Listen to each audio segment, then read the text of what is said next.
सुप्रभात, मैं गीतांजलि लेके आई हूँ नॉन स्टॉप खबरें बाय टाइम्स की ओर से।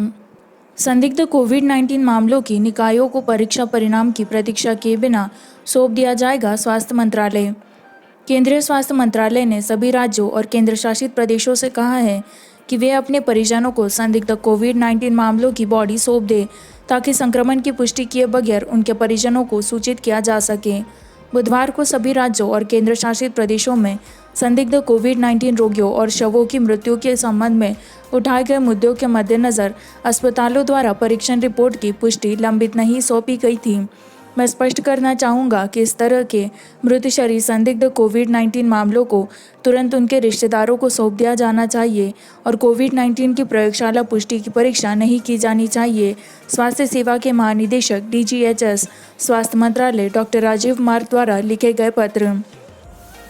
इन निकायों के रूप में हो सकता है केंद्रीय स्वास्थ्य मंत्रालय की वेबसाइट पर उपलब्ध डेड बॉडी मैनेजमेंट पर दिशा निर्देश के अनुसार प्रचुर एहतियात के मामले को निपटाया जाता है, जो PPE में संचालकों को निर्देश देता है। अंतिम संस्कार के लिए शरीर पत्र ने कहा।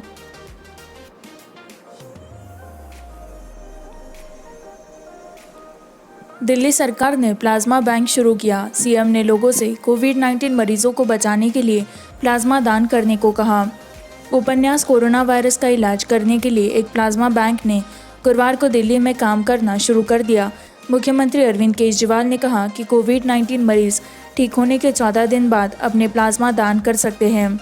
एक ऑनलाइन मीडिया ब्रीफिंग के अनुसार केजरीवाल ने कहा कि प्लाज्मा दानकर्ता होने के लिए पात्रता है बहुत सख्त और उम्मीद है इस बैंक के साथ राष्ट्रीय राजधानी में कोविड-19 मौतों की संख्या में कमी आएगी। सरकार ने प्लाज्मा बैंक की स्थापना राज्य सरकार के institute of liver and biliary science ILBS में ही की है।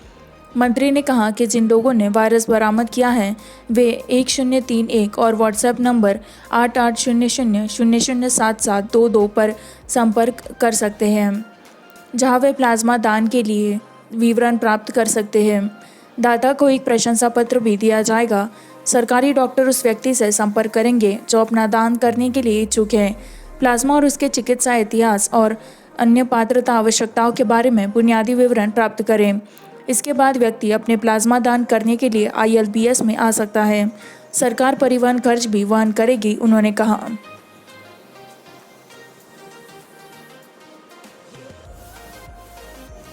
भारत को कोरोना वायरस हिट अर्थव्यवस्था गडकरी को मजबूत करने के लिए 50 से 60 करोड़ रुपए के विदेशी निवेश की आवश्यकता है। केंद्रीय मंत्री नितिन गडकरी के अनुसार भारत को 50 से 60 लाख करोड़ रुपए के प्रत्यक्ष विदेशी निवेश की ज़रूरत है और मुख्य रूप से बुनियादी ढांचा परियोजनाओं के साथ साथ MSME क्षेत्र के माध्यम से धन का दोहन किया जा सकता है। प्रत्यक्ष निवेश FDI समय की ज़रूरत है। वरिष्ठ मंत्री ने कहा कि इस तरह के फंड से देश को लाभ होगा क्योंकि बाजार में तरलता में पंपिंग की आवश्यकता है। महामारी और उसके बाद के लॉकडाउन के मद्देनज़र आर्थिक गतिविधियों को काफ़ी बाधित किया गया है। ये संक्रमण फैलाने पर अंकुश लगाने के लिए था। इस समय देश में तरलता की आवश्यकता है। तरलता के बिना हमारी अर्थव्यवस्था का पहिया तेज नहीं होगा। अर्थव्यवस्था को बढ़ावा देने के लिए वर्तमान परिस्थितियों में देश में 50 से 60 लाख करोड़ रुपए के विदेशी निवेश की आवश्यकता है। सड़क परिवहन, राजमार्गों और MSME मंत्री ने बताया, MSME में FDI, गैर बैंकिंग वित्तीय कंपनियों, NBFC और बैंकों को राजमार्ग क्षेत्र में ज़रूरत है। हम विदेशी निवेश लाने के लिए, उन्होंने कहा।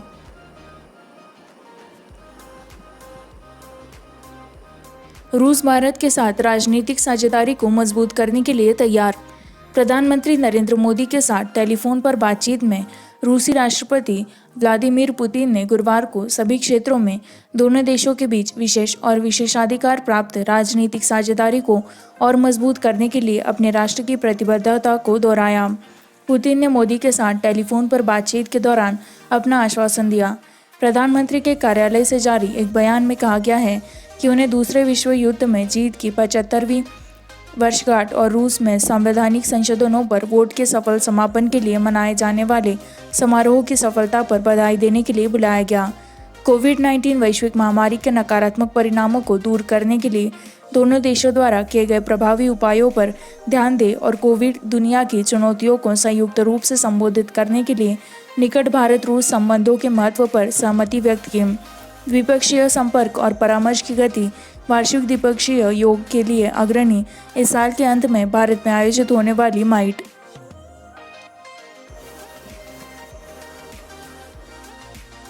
बरामद कोविड-19 मरीज पुणे रेलवे ट्रैक पर मृत मिला। कोविड-19 संक्रमण से उबरने के बाद अस्पताल से घर लौट रहे एक 45 वर्षीय व्यक्ति की गुरुवार को महाराष्ट्र के पुणे जिले में दौंड के पास एक रेलवे ट्रैक पर लाश मिली। पुलिस का संदेह है कि उसकी मौत हो गई। सुबह दाऊद रेलवे स्टेशन के पास बोरीपाड़ी गांव के पास एक तेज रफ्तार ट्रेन के आगे कूदकर आत्महत्या कर ली। पुलिस के अनुसार मृतक की पत्नी ने भी कोरोना वायरस का परीक्षण किया है और उसका अस्पताल में इलाज किया जा रहा है। उस व्यक्ति को सांस लेने में कठिनाई की शिकायत के बाद येवटी पुलिस स्टेशन से जुड़े एक अधिकारी ने कहा कि पिंपरी चिंचवड में एक नागरिक अस्पताल में भर्ती कराया गया था, जहां उसने 24 जून को कोविड-19 का परीक्षण किया था। उसकी पत्नी भी अगले दिन संक्रमित पाई गई थी। उसके ठीक होने के बाद वह अपने बड़े भाई के घर दौंड के बोरीपड़ी गांव में गया। परिवार ने बुधवार रात को एक साथ खाना खाया और परिवार के सभी सदस्य बाद में सोने चले गए। घर पर नहीं पाया गया था। उसके भाई ने उसकी तलाश की और बाद में उसे रेलवे ट्रैक पर मृत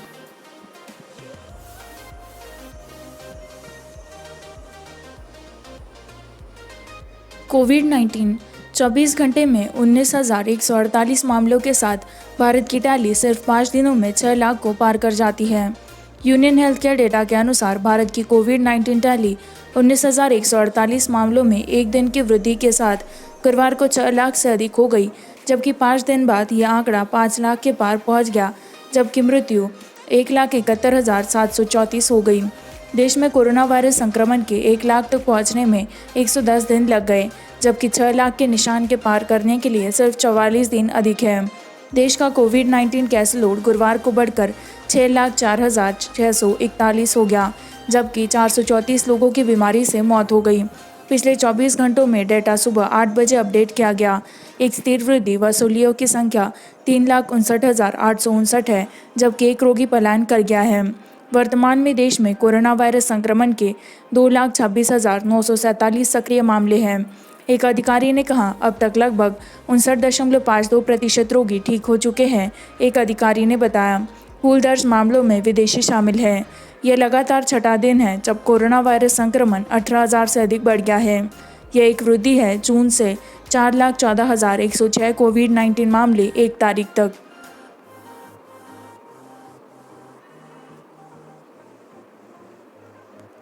केंद्र प्रतिबंधों ₹909 उत्तराखंड में स्थायी NIT परिसर के लिए करोड़। केंद्र उत्तराखंड के पौड़ी जिले में राष्ट्रीय प्रौद्योगिकी संस्थान के स्थायी परिसर के निर्माण के लिए 909.85 करोड़ की मंजूरी दी है। एक अधिकारी ने बयान में कहा गया, कुल राशि मानव संसाधन विकास मंत्रालय द्वारा मंजूर से बाहर 831.04 करोड़ रुपए जिला और रुपए में सुमारी गांव में एक स्थायी परिसर के निर्माण पर खर्च किया जाएगा। हॉस्टल और प्रयोगशालाओं सहित उन्नयन सुविधाओं पर 78.81 करोड़। इसकी श्रीनगर पौड़ी में वर्तमान अस्थायी परिसर। केंद्रीय मंत्री त्रिवेंद्र सिंह रावत ने राज्य के लोगों की लंबी समय से चली आ रही मांग को पूरा करने के लिए प्रधानमंत्री नरेंद्र मोदी और केंद्रीय मानव संसाधन विकास मंत्री रमेश पोखरियाल निशंक को धन्यवाद दिया। सुमरी में एक स्थायी NIT परिसर का निर्माण। रावत ने कहा कि इससे न केवल राज्य में गुणवत्तापूर्ण शिक्षा को बढ़ावा मिलेगा, बल्कि स्थानीय लोगों की अर्थव्यवस्था को भी मजबूती मिलेगी। रावत ने कहा कि राज्य सरकार संस्थान के पास सड़क बनाने और बिजली और पानी की आपूर्ति की सुविधा का खर्च वहन करेगी।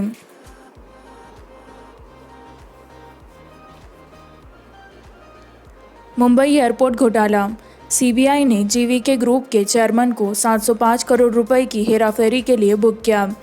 CBI ने GKK ग्रुप ऑफ कंपनीज के अध्यक्ष वेंकट कृष्ण रेड्डी गुणपति और उनके बेटे GV संजय रेड्डी को मुंबई इंटरनेशनल एयरपोर्ट लिमिटेड के मैनेजिंग डायरेक्टर के तौर पर मुंबई एयरपोर्ट के विकास के लिए दिए गए फंड की कथित तौर पर निकासी के लिए बुक किया है। यह समझा जाता है कि airport authority of India limited ने GVK एयरपोर्ट्स होल्डिंग्स लिमिटेड के साथ एक संयुक्त उद्यम का गठन किया था, जिसे मुंबई हवाई अड्डे के उन्नयन और रखरखाव के लिए सार्वजनिक निजी भागीदारी firm Mumbai international airport limited MIAL के तहत GVK समूह द्वारा बढ़ावा दिया गया था। एफआईआर के अनुसार जीवीके समूह ने अपनी संयुक्त उद्यम कंपनी के माध्यम से मुंबई हवाई अड्डे के विकास परियोजना के लिए 705 करोड़ रुपए की धनराशि का गबन किया। एफआईआर में जीवीके एयरपोर्ट लिमिटेड सहित 14 व्यक्तियों और संस्थाओं के नामों का उल्लेख किया गया है। MIAL जीवीके समूह के अध्यक्ष जीवीके रेड्डी, उनके बेटे और हवाई अड्डा प्राधिकरण के कुछ अधिकारी आरोपी धोखाधड़ी, आपराधिक साजिश और जालसाजी और भ्रष्टाचार निवारण अधिनियम के उन लोगों के लिए भारतीय दंड संहिता IPC के विभिन्न वर्गों के तहत दर्ज किया गया है।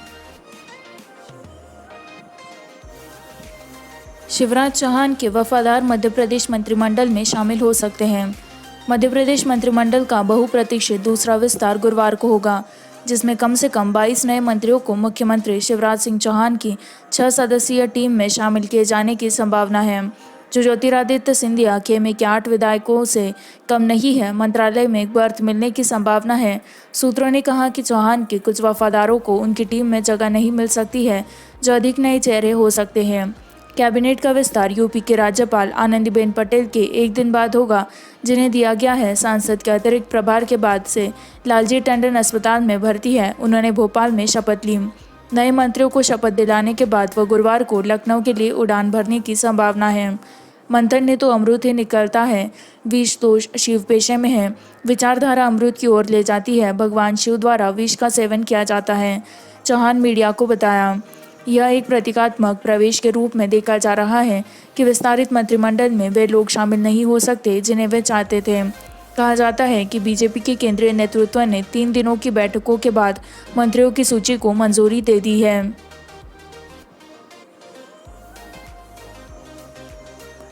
4.5 तीव्रता का भूकंप लद्दाख के कारगिल को झटका देता है। रिक्टर पैमाने पर 4.5 की तीव्रता का भूकंप गुरुवार को लद्दाख में कारगिल में दोपहर 1:11 पर आया। कारगिल के उत्तर पश्चिम में 119 किमी की दूरी पर भूकंप आया। 4.5 की तीव्रता वाला भूकंप 2 जुलाई 2020 1:11 पर हुआ। IST लाट 35.46 और लॉन्ग 75.44, गहराई 90 किमी, स्थान 119 किमी उत्तर पश्चिम कारगिल लद्दाख। भारत ने ट्वीट किया, नेशनल सेंटर फॉर सिस्मोलॉजी। भूकंप के कारण किसी भी तरह के जानमाल के नुकसान की सूचना नहीं मिली इस समय। इसी के साथ मैं संवाददाता गीतांजलि आपसे विदा लेती हूँ। इसी तरह की नॉनस्टॉप खबरों को जारी रखने के लिए बाइंग टाइम्स हिंदी को लाइक करें, सब्सक्राइब करें, शेयर करें।